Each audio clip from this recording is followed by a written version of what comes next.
Hi,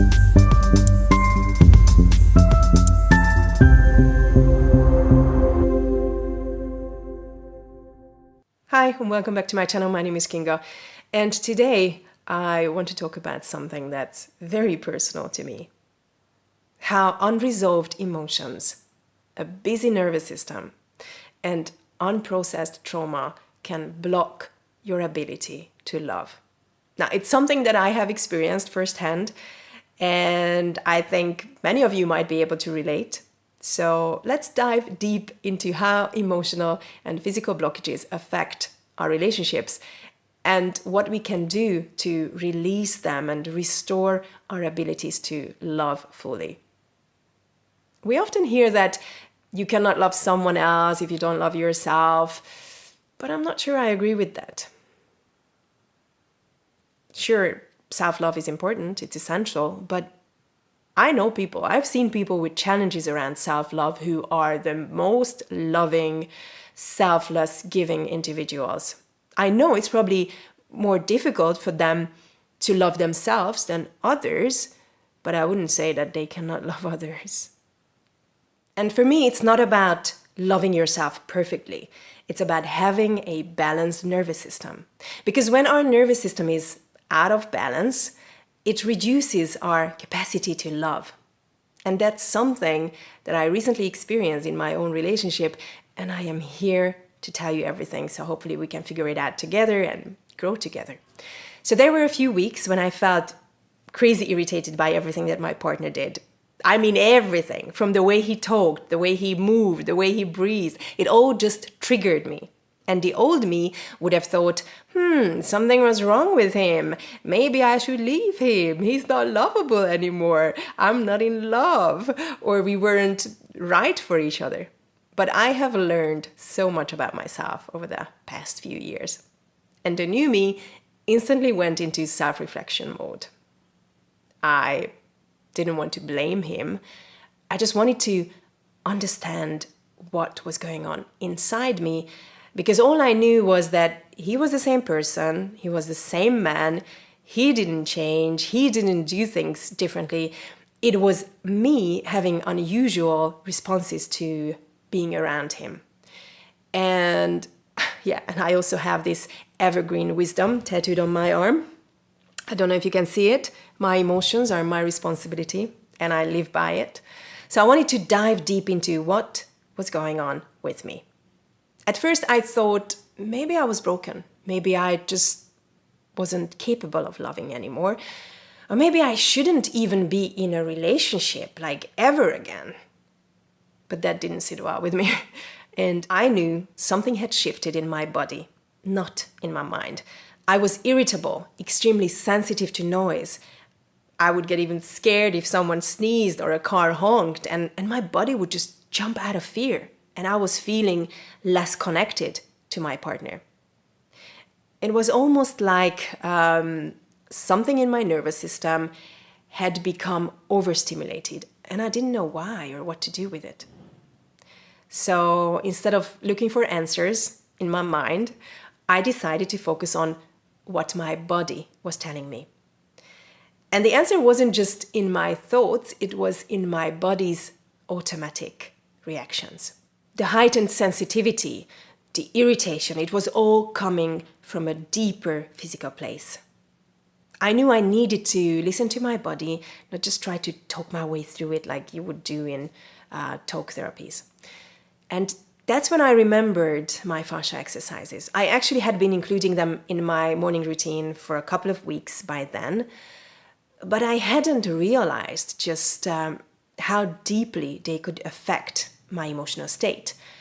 I was kind of new to fascia maneuvers, and as my heightened sensitivity and irritability set in, I now understand that my body was just actively releasing built up emotional tension and stress through these movements. As I told you, I was doing them every morning. And it was like I had reached a point where everything that had been stored up in my body was just coming to the surface.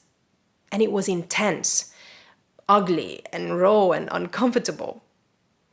But that's exactly what I see some of my clients go through during or after their spinal flow sessions. Because as we work to release their blockages layer by layer, the emotions and stored trauma that had been buried begins to resurface. And this can manifest in physical reactions like coughing, runny nose, sudden urges to eliminate, and even vomit in extreme cases. It's not pretty, but it's the body's natural way of releasing what's been held onto for far too long. So on that day, I decided to do my fascia movements again in the evening. I always do them in the morning. And I slept better that night. And even the next day, I felt that my body was lighter. And it just felt like I removed a small but annoying stone from my shoe. And that little shift made me feel calm and peaceful in my body and back to myself again. And I was no longer irritated by the small things. The noise that used to bother me didn't scare me anymore. And I just felt loved and loving and soft again. I was able to enjoy simple moments with my partner, like cuddling, kissing, just being present. And my nervous system had, I believe, recalibrated. And with that shift, my ability to love returned. So let's talk about those fascia exercises, because these exercises help release trauma and stuck emotions, as I told you, and also physical blockages in your body that you may not even realize are holding you back. And okay, so what are those? Where do you find them? I discovered a free app by Human Garage. It's been a game changer for me. In the beginning, I remember that I didn't really feel much, but I was sweating, which I don't normally do, while I was doing these movements. And that's a sign of releasing stored trauma. And by the second or the third week, I actually became more irritated, more sensitive to noise. But instead of giving up, I kept going. And one day, the day I was telling you about, it just all exploded. And that's when I reminded myself to do the fascia exercises again, twice that day. And as I said, the next morning I felt so much lighter and calmer and more connected to myself.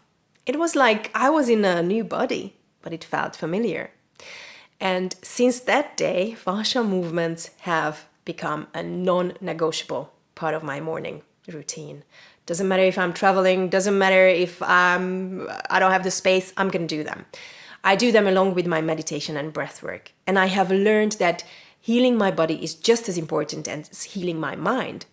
And when we address our body's needs, we make space for emotional healing. And ultimately, we restore our capacity to love.